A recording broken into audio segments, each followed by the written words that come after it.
wasiirka amniga maamulka Kismaayo ee Axmed Madoobe Yuusuf Xuseen Dhuumaal ayaa si qarsoodi ah ku yimaaday magaalada Balaxaawo ee gobolka Gedo.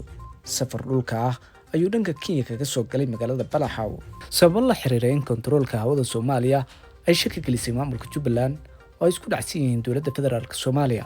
Dhuumaal markii uu yimaaday magaalada Balaxaawo wuxuu la hadlay warbaahinta isagoo markaasi dhaliilihii lagu yaqaanay maamulka Jubbaland u jeediyay dowladda federaalka Soomaaliya. ciidamo taabacsan dowladda federaalka Soomaaliya ayaa ku sugan magaalada Balaxaawo dowladda iyo magaalada Garbaharey ee xarunta gobolka Gedo, kuwaas oo amar sare ka haysto madaxda ugu sareysa dowladda federaalka Soomaaliya. xilli kastana ay macquul tahay in wasiirka amniga maamulka Jubbaland lagu dhex qabto gobolka Gedo. safarka wasiirka amniga maamulka Kismaayo ayaa salka ku hayay isku dubaridka abaabul ciidan kuwaas oo laga horgeeyay dowladda federaalka Soomaaliya oo dhaqdhaqaaq militari ka wada gobolka Gedo. gobolka Gedo hadda waxa ku wada sugan ciidamo kala taabacsan dowladda federaalka Soomaaliya iyo maamulka Axmed Madoobe.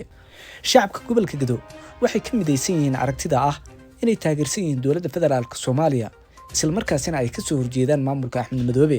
tani waa siyaasad guracan colaad iyo dhimbale laga dhex shidaya dadka deegaanka.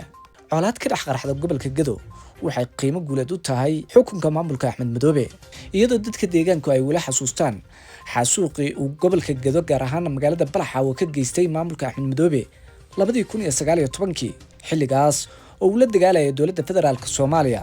haddaba daawada ila dhageyso wasiirka amniga maamulka Kismaayo oo ku calaacalayo in aysan jirin cid uu wax ka haysto isla markaasina uu ka baqayo sabab loo soo xiranay aysan jirin. marka waayo ciidan isu dhiibahay waay qarankii aniga ah, dawlad goboleedka aniga ah, degmadii anaga ka soo jeedo, gobolka anaga ka soo jeedo, yaa isu dhiibaa.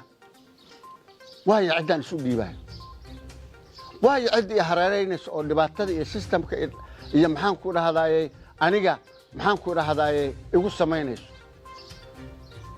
waa xigmad darro waay.